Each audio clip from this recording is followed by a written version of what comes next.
Hey y'all, you are tuned in to the Powerhouse Lash podcast. This podcast is my diary to the Lash community where I share my highs, lows, lessons, and rants based on my Lash journey.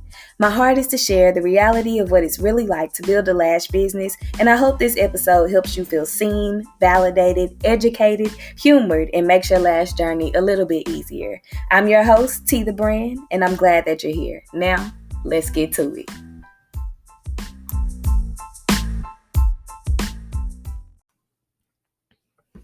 Hey y'all, welcome back to another episode of the Powerhouse Lash podcast.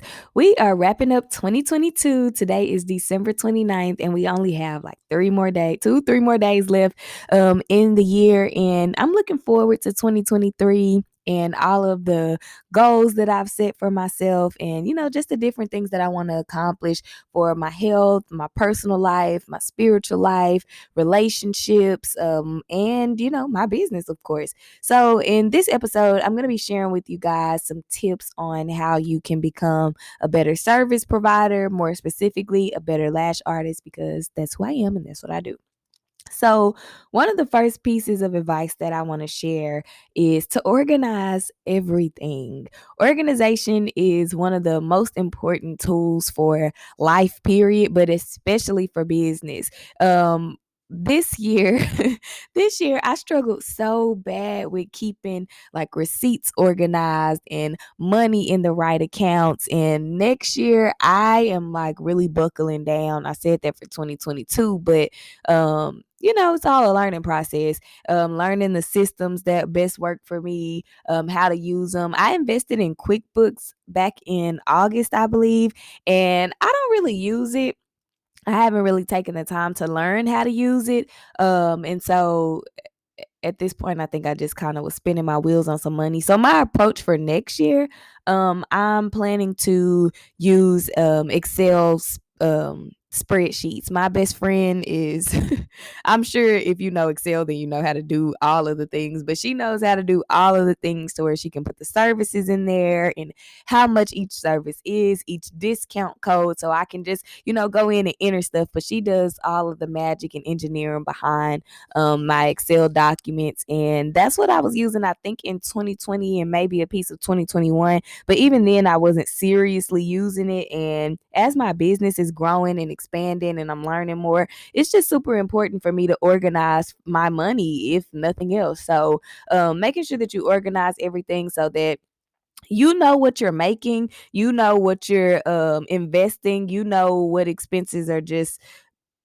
unnecessary, you know where everything is when it's time to file taxes. I recommend getting you a CPA. When I was working and receiving W2s, it was super easy to just upload those W2s into TurboTax. But now that I don't have a W2, it's important to me that I have a CPA, somebody who knows what they're doing. My CPA isn't like your local tax guru that's seasonal and people who just pop up on Facebook and Instagram like, let me do your taxes. Absolutely not. Show not my business taxes. So my business and my personal taxes are done together. But yeah, hire a CPA. It's probably not even that much. So yeah, making sure that you organize everything. Another thing that I want you to encourage you to get organized with are your clients' records. I keep my client records in my Acuity scheduling app. However, I sometimes forget to update my notes in that app because the day is going by so quick, and at the end of the day, update notes isn't what I'm thinking about. So I ordered this client record book, and I cannot wait for it to arrive so that I can use it. And in that book, you have where you can put the client's name, the date you serviced them. I think it's a spot for their birthday, which is important to me because I am going to start honoring my clients in their birthday months. But yeah, so the client's name, the client's date, you can put in there. And the page is already like designed for you. You can choose what type of set they got, what their eye shape is. Once you do, of course, eye shape analysis. Do they have almond round, closed set eyes, downturned eyes, all of the things? What kind of set are they wearing? Is it volume? Is it wispy? Is it a strip lash look? You can put there are boxes for you to check the curl that they're wearing, the diameter that they have, the length that they're wearing. Even if you have like spikes, it has a section on there where you can put how long and what diameter the spikes were versus the base. And then at the very bottom of each page, there are gel pads designed on there for you to draw your mapping in. And so one thing that I'm really huge on is trying to maintain my clients' look, because once we get to a look that they love and that they like, of course they want to keep wearing it. But if I'm forgetting to update my notes, then I'm not able to remember, oh, this is the mapping that they had and these are the lengths and blah blah blah. So that book is definitely going to help me stay more organized for my clients. So yeah, organize everything. My second piece of advice is to automate everything. Automate as much as possible. I had a artist ask me the other day on Instagram Live. She asked me, "What do I do when I have clients who book their appointments, but they don't send the deposit immediately?" And I told her I don't have that problem because I have a booking site, and through that booking site, my clients automatically pay deposits when they go into book. Now, I do pre-booking for my clients. So what that looks like for me and my business is, once you book your first appointment, you pay the deposit online, you do the consent form, and then when you come in, you get your service, and you're able at that point to just let me know, hey, I'd like to rebook for this day at this time, and I enter it in for my client so that they don't have to do the deposit process. And the reason that I started allowing pre-booking without a deposit is because I put myself in a consumer's position. If I come to get my lashes done and my balance for the day is 150, okay, I'm gonna pay you 150. I'm gonna tip you. And some people don't tip, but that's a whole nother story or conversation. But I'm gonna pay you the 150. I'm gonna tip you, and then for me to book another appointment, I gotta pay another $20 to $50 depending on what the deposit is. Absolutely not. I've already paid over $200 in one day. But if I can go ahead and get my appointment on the books without having to pay a deposit, I'm coming back to get my lashes done, and I'm not burned out on money. So your clients may not have it all at one time to be able to do, but as they get closer to the date, paychecks roll different for everybody at different times and such. So that's why I don't charge a deposit for returning clients when they pre-book. So yeah, I told that lash artist that I have that automated, so I don't have to worry about that. If a client wants to book, they pay the deposit when they book, and we keep it pushing. Another thing that I have automated are text messages. 2 days before all my clients' appointments, they get a text message reminding them, hey, you have an appointment to get a volume lash fill at 3 p.m. on December 29th at 5 o'clock. And it reminds them of how they are to pay out. Zelle, Cash, Apple Pay, and wear a mask and whatever else I want to put in that text message. They get that message religiously 2 days before their appointments. That way, I don't have to send out text messages every single day to clients 2 days in advance. Like today, if that were the case, I will be sending messages out to my clients who I'm going to be servicing. Well, I'm not working Saturday.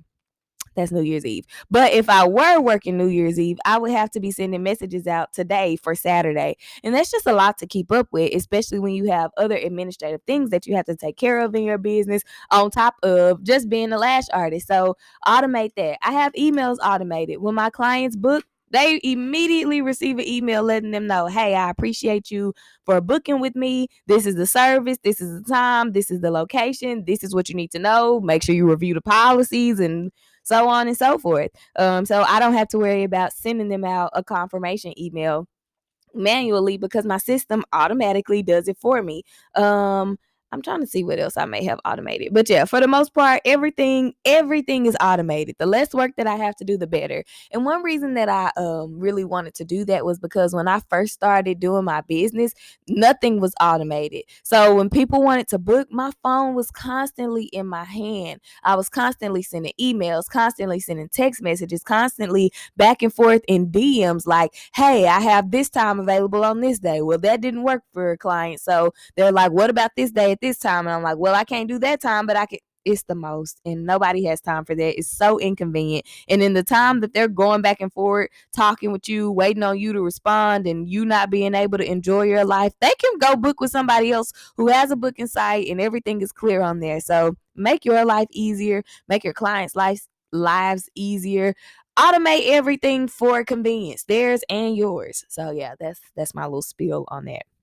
My next piece of advice is to make sure you have top tier customer service. The way that your clients experience you before, during, and after appointments or in between appointments is so important. If they reach out to you and they have a question and you don't respond to text messages in a timely manner, then what they need, they're not getting answered. And that's not a good feeling to have when you are in a consumer's position. If you're asking a question, it's for a reason.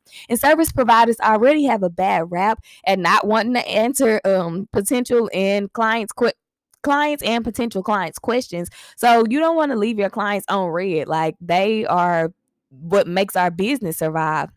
So your client should be your number one priority. Answer your text messages. If you don't want your messages and calls coming to your personal phone, like me, because I have had clients who would text me after midnight about some lashes. No, ma'am, not my personal number. So get you a Google number. You can't just like download it and do it on your phone, but open your computer, open your laptop, type in Google number or Google Voice, do the walkthrough, set it up, download the Google Voice app on your phone. You got a whole different line on your phone for free. So definitely I encourage you to do that and have that specifically for your clients. And make so that if you are a bad texter, if you are bad at returning calls, when that app has a notification, your brain will automatically say, oh, that's business. Let me get to that. So making sure you prioritize your clients, making sure that you're not being rude to your clients. I see so much stuff on social media from service providers, especially lash artists, because that's the majority of who I follow.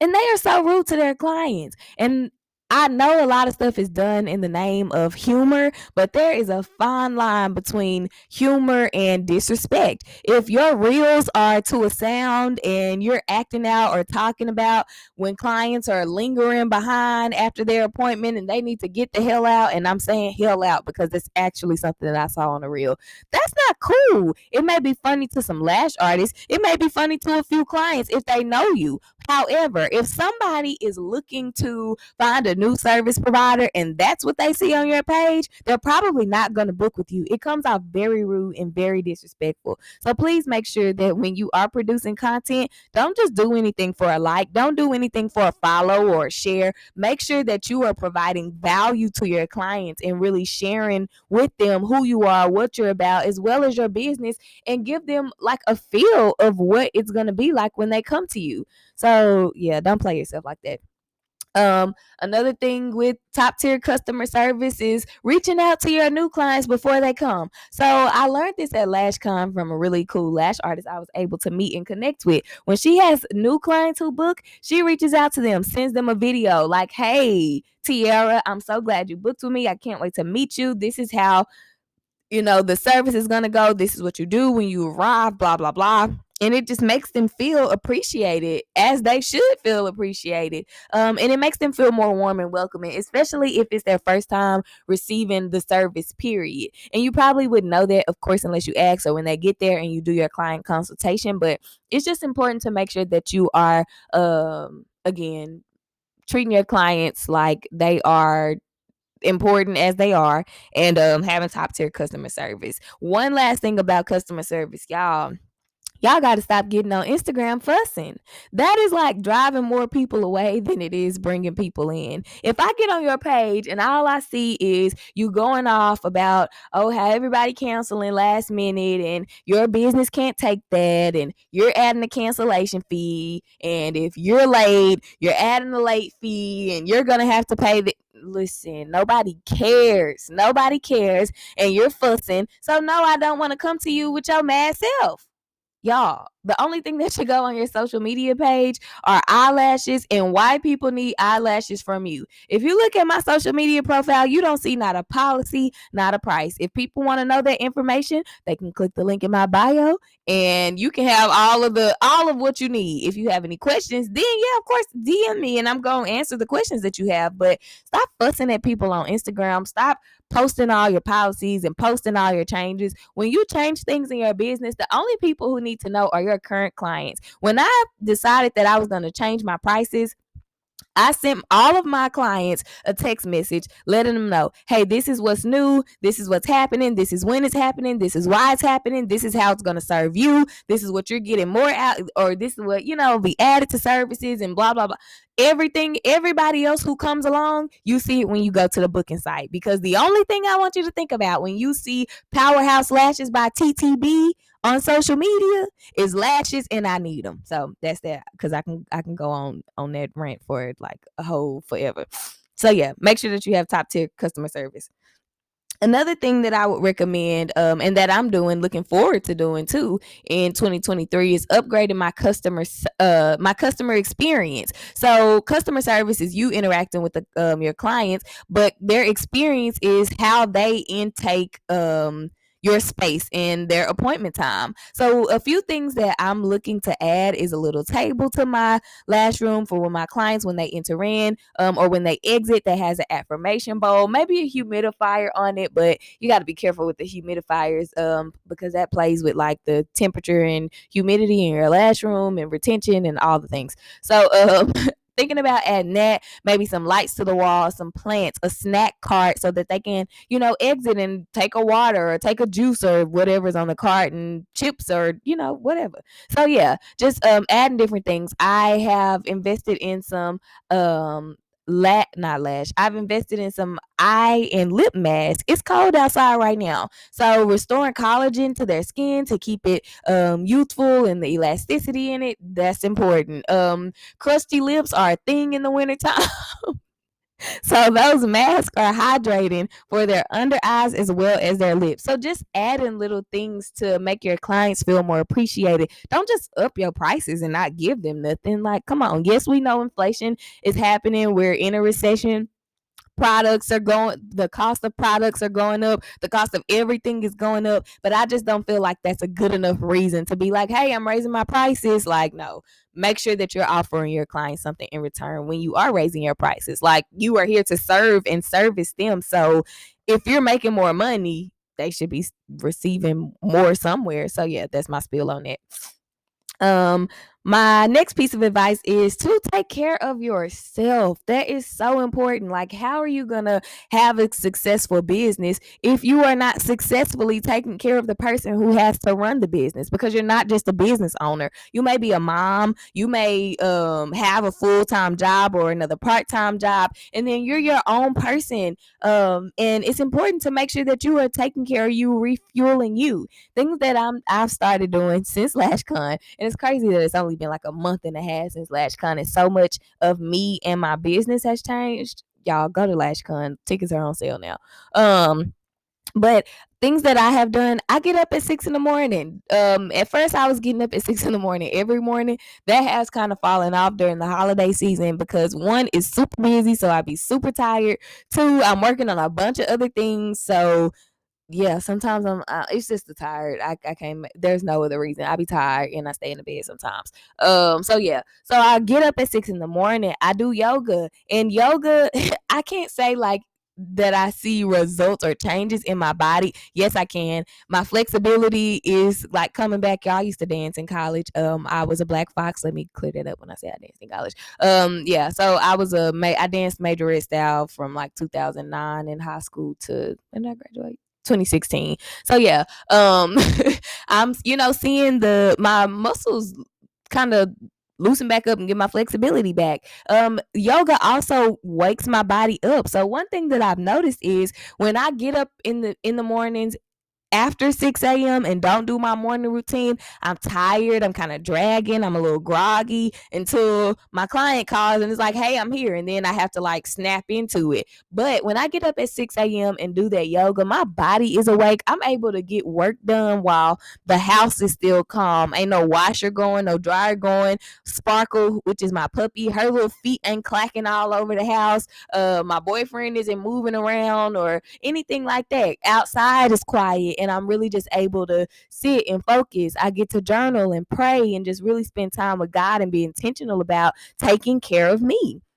So that's important. I've started doing exercise because for like 2 years, I was getting no physical movement. And we sit down all day, every day in the same position.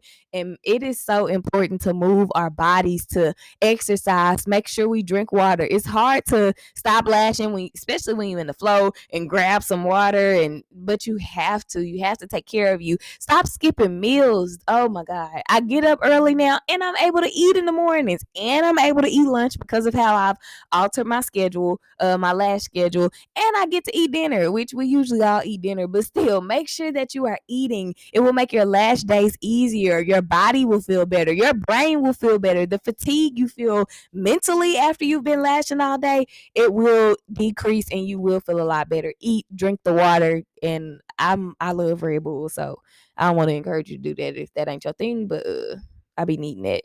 So yeah, make sure that you're taking care of you. And then invest in some education in 2023. LashCon is a huge investment in with your money, with your time, but you get so much knowledge. You are around and learning. First of all, you are around lash artists from all over the world, not just the US. Like there are people coming from Australia and all over the freaking world to who do what you do, and your network is your net worth. I met my Lash bestie. She was on, I think, like the second episode of the podcast. I met my Lash bestie at LashCon. We were able to really connect. She is like, that is such a man, our connection is just so divine, and she was everything that I needed, and she says the same. And yeah, so go expand your horizons and and what you see and what you know. Invest in your career, invest in you. If there's an ebook that you feel like is going to help you make more money, spend the money to make more money.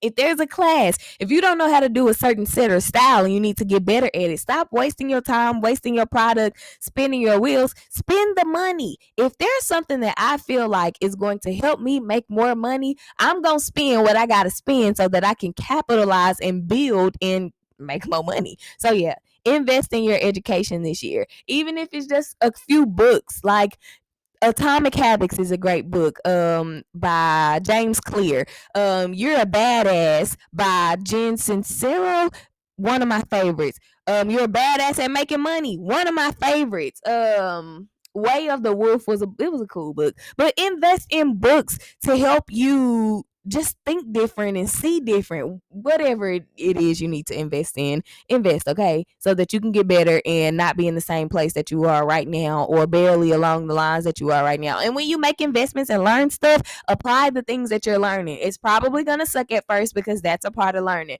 but you don't get better if you don't do it and if you don't fail. So yeah, I'm gonna get off that soapbox. And then lastly, my last piece of advice is to do the hard things. This is one of the things that we learned at LashCon, or one of the speakers shared about doing the hard things. There were so many hard things this year that I did not want to do, that I put off and that I delayed like literally all year. My social media marketing and branding class being an online class, yeah, that was supposed to drop at the beginning of 2022, like January, February, somewhere in that first quarter. It's December and I'm just now really like getting into building it. And so had I done that earlier, right now I would just be probably adding to it, tweaking it, upgrading it, but I put it off. There are some other hard things that I just put off. Learning how to organize all of my receipts and keep up with that stuff, I put that off. So next year I gotta learn the same lessons, repeat the same lessons. So man, do the hard things. And okay, so I said that was the last piece of advice, but this really is the last piece of advice, and I'm gonna wrap this episode up. Results in your reality are not solely based on your actions. Identity is what produces your actions, and your actions is what produces the results and the reality that you live in. Who you are absolutely matters. So make sure that you are pouring back into you, that you are learning for you, not just for business, but for self development and just your own personal growth and healing. If you don't show up as or start showing up as the person that you want to be, you're not going to start doing the things that you want to do. And you're not going to start seeing the things that you want to see. So you have to work on you and you have to just do everything for you. You need to be at the top of your priority list. You're more important than your clients. You're more important than your business. You're more important than your church. And that's a whole nother conversation. You are important and you have to take care of you. You have to start developing into the person that you want to be so that you can get the results that you want to see. Write out who it is that you want to be. What does this person, what kind of woman do I want to be? Or what kind of man do I want to be if a man is listening to this? And write out what that person looks like. How do they dress? How do they speak? How do they feel? How do they show up? How do they make other people feel? And start showing up and living as those things. Y'all, that is all my advice on how you can be a better service provider, better lash artist for 2023. I am totally looking forward to the new year and all that it has in store. I'm looking forward to the new work, the new clients, the new freedom, the new money, the new everything. So yeah, if you enjoyed this episode, please don't hesitate to leave a review or reach out to me. Let me know that this content is being helpful to you because, yeah, that's the reason I'm sharing it. So, y'all, I hope that you have the day that you deserve whenever it is that you listen to this, and I will see y'all in the next episode.